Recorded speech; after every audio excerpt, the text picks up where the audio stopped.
Hi, Bashar. And to you, good day. I have various questions too, and you may have answered a lot of questions I have with her question. That's all And right. there's I haven't answered yours. That's true. I know my passion, And that would be? music, All right. but I have a difficult. All right. Now, one moment before you go on. Okay. Remember also that we talk about the idea of following your passion, following your excitement, and also in this context today, the passion, the desire we're talking about is also for changing core belief. You follow me? Mm-hmm. All right, continue. Well, the core belief I want to change is I've been a healer for 15 years, and All right. I'm angry. You're angry, an angry healer. That's right, Bashar. I'm feeling that anger. A no-nonsense, knock-down, drag-out, angry healer. Yes.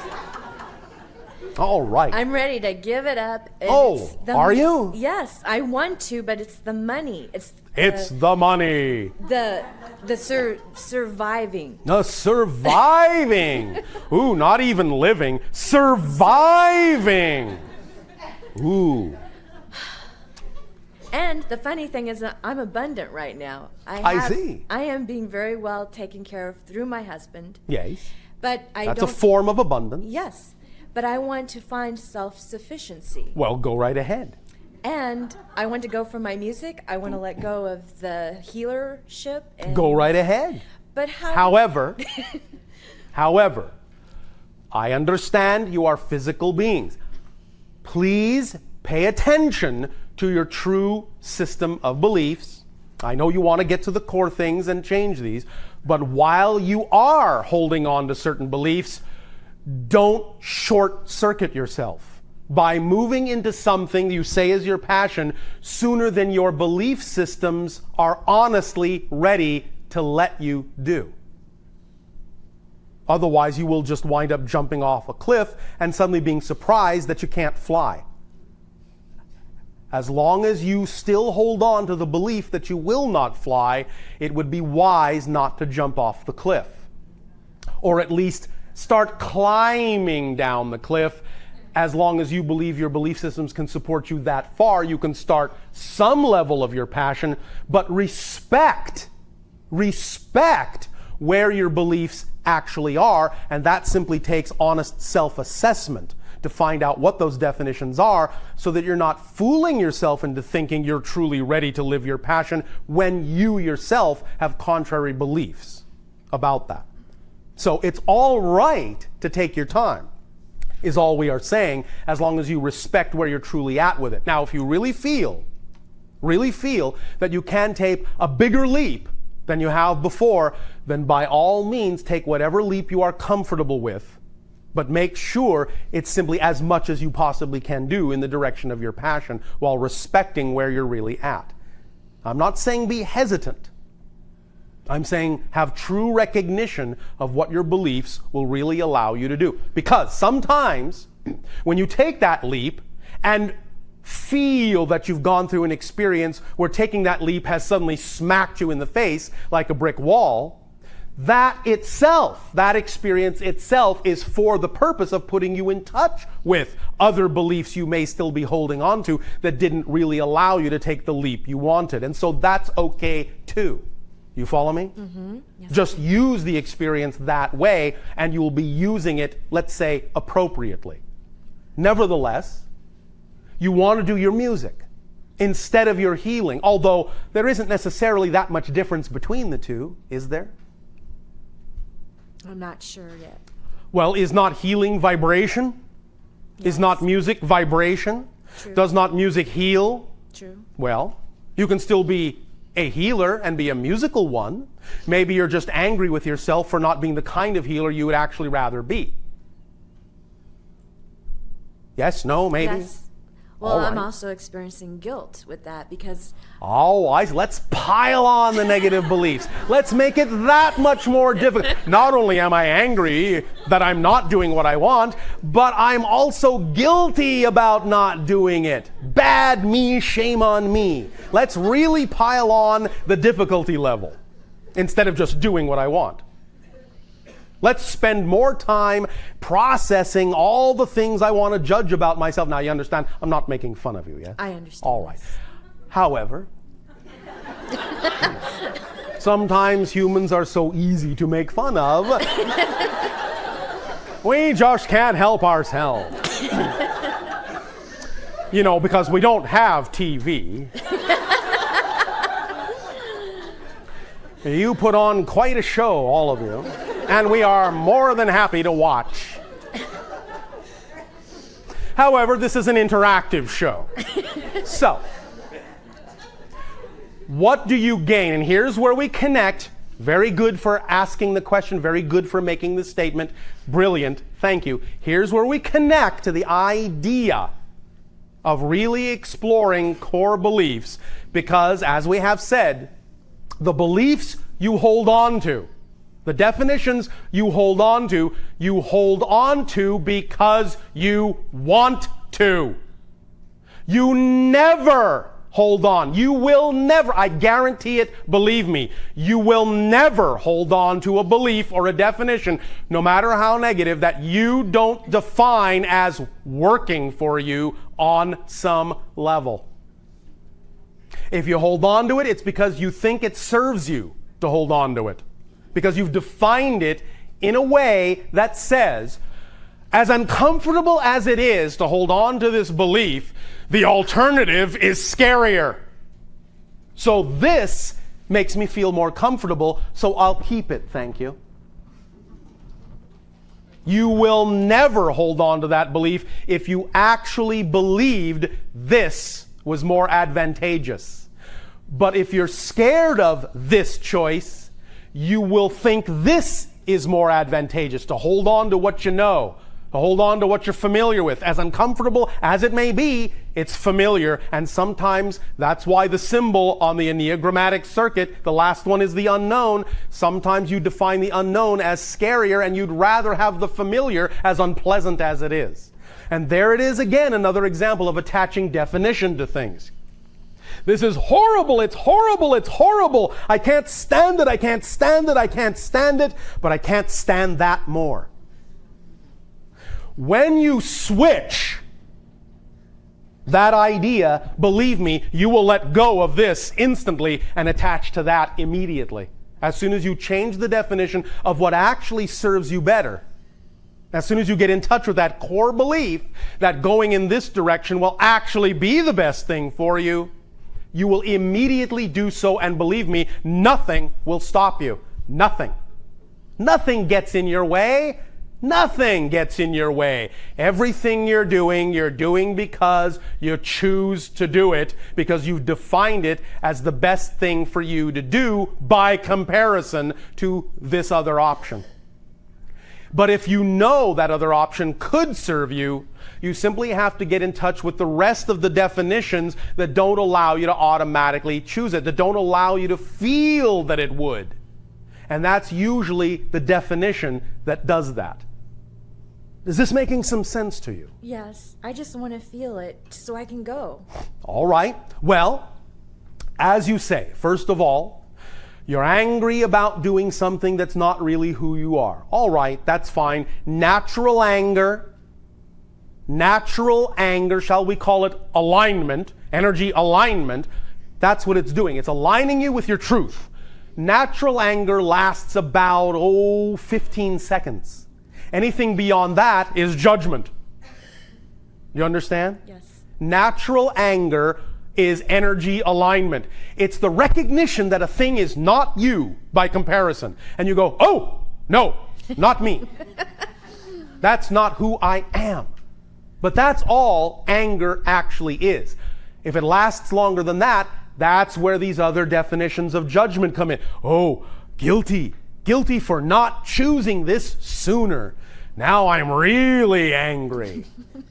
And the guilt feeds the judgmental version of anger and perpetuates and magnifies that, and you spend your day going around in circles dealing with that, instead of simply using the anger in a positive way and say, oh, this version of healing is not who I am. All right. This is. and start moving in that direction, because you know that's who you are, and because you know that's who you are, you know that's what will support you. Because what excites you the most comes as a complete kit. Otherwise, it would be pointless. If what excited you the most couldn't support you in the reality you've chosen to be in, there would be no point in that being the thing that excites you, because it wouldn't allow you to do that thing. It wouldn't allow you to continue to move in that direction if it didn't come with the ability to bring you what you need to continue to move in that direction. So you can even logic this out for yourself if that's the facility that works best for you, and recognize that there would be no reason for you to get excited about something if it didn't contain the ability to do that thing, to continue your excitement.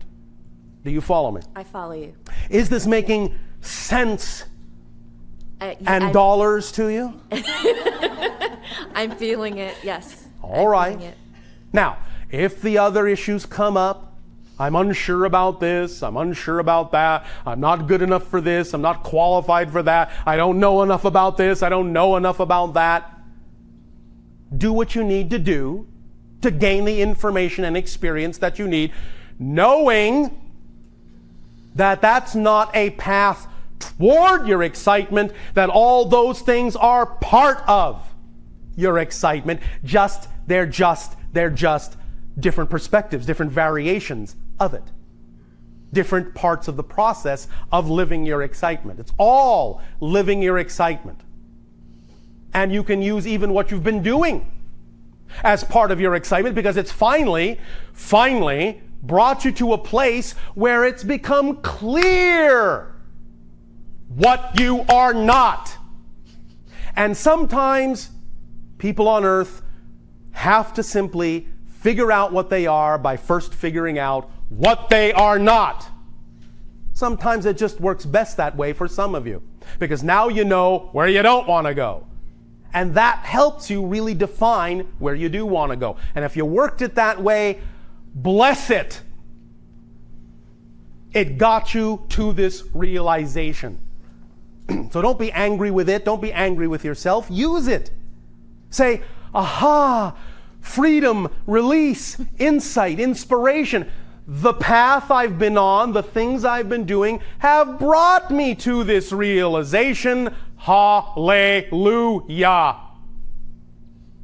Got you. Thank you, Bashar. If you don't use your life up to this point that way, it's like having a path of stepping stones and saying, I invalidate the stepping stones I have been walking on. If you invalidate them, if you judge them as unworthy of having been there, they will vanish experientially, and thus then how can they get you to where you want to go? How can they lead you to the rest of the stepping stones if you invalidate the stones you've stepped on? I think it's the fear of crossing over and how Yes. I'm going to be supported financially Yes. to get to that level of my passion. Yes. I don't want to go to work at Mickey D's. And even though that my husband is supporting me, I keep thinking, I really want to let go of the massage. Yes. I do. I All have right. to. Then But- do what you can in the direction of your highest joy, to the degree that your belief system will allow you to. Start there. Go as far as you believe you are willing to believe you can be supported. Okay. And don't discount any avenue that you really believe is a representation of your excitement in any form. Okay.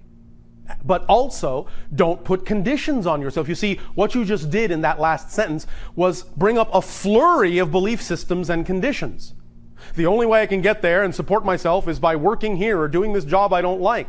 I have to do it that way. No, you don't. But you have just revealed to yourself all the belief systems you have about that. So that's good. You've just made yourself transparent, and now you can deal with why you are afraid to take that step. You are afraid to take that step because you have a definition that says you must do it in a way that is unpleasant for you, that is not preferred. But that's not necessarily an empirical truth. It's just your definition that says that. So get in touch with why you have that definition and why you've made it real, and make it unreal. Because it doesn't have to be real, does it? One of the wonderful, wonderful things that exists is that there are other people. Other people act as shining examples of what's possible. If someone else can do it, you can do it. Do you understand? Yes. That's why all of you, really, most importantly, can be examples to everyone else by really following your passion. Because when you see someone else do it, it's not that you have to do it exactly the same way, but if they did it, that means it's possible for you. If you have attracted yourself into their life, or at least attracted them into your life enough to be aware of them and what they've done, then be inspired by the fact that they've done it as knowledge. As knowledge that if you've attracted them into your life as an example, that's a sign, that's a marker that you've done that to show yourself you are capable of the same thing. So if they created abundance in their lives in a fantastically rich, effortless, fun, and playful way, so can you. If the example exists anywhere and you can see it or be aware of it, it means you're capable of the same thing, or the example would never have come into your life, because there are no accidents. Does that make sense? Yes, it frees me. Thank you. Thank you, Bashar. This and what we are talking about in this kind of dialogue is not just a precursor to the idea of getting in touch with core beliefs. Everything we are saying has everything to do with really using this example, as we just pointed out in this last conversation, as an example of having your own dialogue at the same time and using this and applying it to your own situation to get in touch with your beliefs and your underlying beliefs and your core beliefs. All of this is part of the process. We are not stepping aside from all the other information we're talking about. This is part of the information. These dialogues are part of the information, part of the process in action. So pay attention to that. Are there more clarifications and questions? Hello, dear Bashar. And to you, good day. I'm just step on the path when I trying to explore who I am and why I'm here. Yes. And it brings also tremendous responsibilities because Oh, stop. Before you go on, are you defining the term responsibility in a positive or negative way? positive. All right. Go ahead. And it's interesting, like you said, there's no accidents in the universe. No. And more I'm getting, I feel like I'm just on the baby level to be on that road, but I'm getting... You all are. Thank you. But I'm getting more and more. And so are we. Thank you. We are always all learning. There is no end. So, we are all masters, and we're all on the baby level. And a master knows they're on the baby level. That's what makes them a master. Continue. It's interesting that I'm getting more and more information about Yes. stuff what even hard to comprehend by human mind, but it's very exciting and very interesting about the answer to question why I'm here. Yes. And I would like you, would you please scan my energy and maybe ask the guys on the other side The guys? to get their permission? Because in a way I feel that me and you are related. I Well, even yes, start to... in a sense, we are speaking to the people we are speaking to because there is an energetic connection. Otherwise, you'd be talking to someone else. So there is a relationship, there is a relatedness to the energy connection. Now, with their permission, your permission, and this goes for all of you, individually as well as collectively. What will help clarify some of these issues is information that does already exist. If you're not aware of it yet, it would be perhaps advantageous for you to become aware of this information. And it is in the form of what we will suggest as 3 books. Read Journey of Souls, Destiny of Souls, and the newest Conversations with God book called Home with God. All 3 are specifically about choosing from the spirit level the idea of physical reality and what goes into it, and why you choose those things, and why you wind up where you wind up. Educate yourself, if you have not done so yet, with the information in those books. They will help you synthesize a better and clearer understanding of the processes and mechanisms that go on in the spirit world that wind up in what your lives turn out to be, and thus, in some senses, answer many of the questions as to why is this happening? Why am I this person? So read those 3 books, see what that does, process that information, and see if it will take you further toward answering the why. All right? Thank you. Thank you. Oh, one moment. One moment. Are you specifically or strongly attracted to the color lavender or the Yes. flower? Yes. All right. This is, again, coming from your guides as a very good focusing element for you. It puts you, in a sense, helps you put yourself in the proper vibrational state to best absorb this kind of information. All right? Thank you. Thank you. I also have a question, more specific question. Yes. Is one of my guide extraterrestrial? Yes. Can you name No. him? Okay, thank you. My other question, and this was piquing my curiosity recently, it's about, and you brought it many times and even today, that it's no such thing as a past life, reincarnation, all lives are going on simultaneously. Yes, you can experience it as a past life, but they don't really exist in the past because there's no such thing. Everything exists now. Yes, but my question is, can I change my frequency to experience those lives and then change my frequency to the present frequency? And Yes. is it any effects of those parallel lives on a current frequency life? Yes, of course. They're all interconnected. There is constant communication and bleed through of information and experiences crossing all those lives. Constantly. You may not always know where it comes from, where an inspiration suddenly comes from, but it might be coming from an experience in another parallel life that you know you can use in this life, and so you simply make a connection, download the information, and use it without necessarily having to know it's coming in that sense from another life. You understand? Yes, but how I can achieve that? I was You don't necessarily always want to know where it's coming from, because that might slow down your ability to actually use that information in this life. When you need to know where it comes from, you will. All right. You can be open to exploring that idea, and when and where it's important for you to know that it's part and parcel of another life experience your oversoul may be having, then you'll know. But if you don't know, it's not always important for you to know, because it may not be part of your experience here to know specifically where that information comes from, because you need to use it in this life in the way you need to use it, not in the way that version of you needed to use it. Make sense? Yes.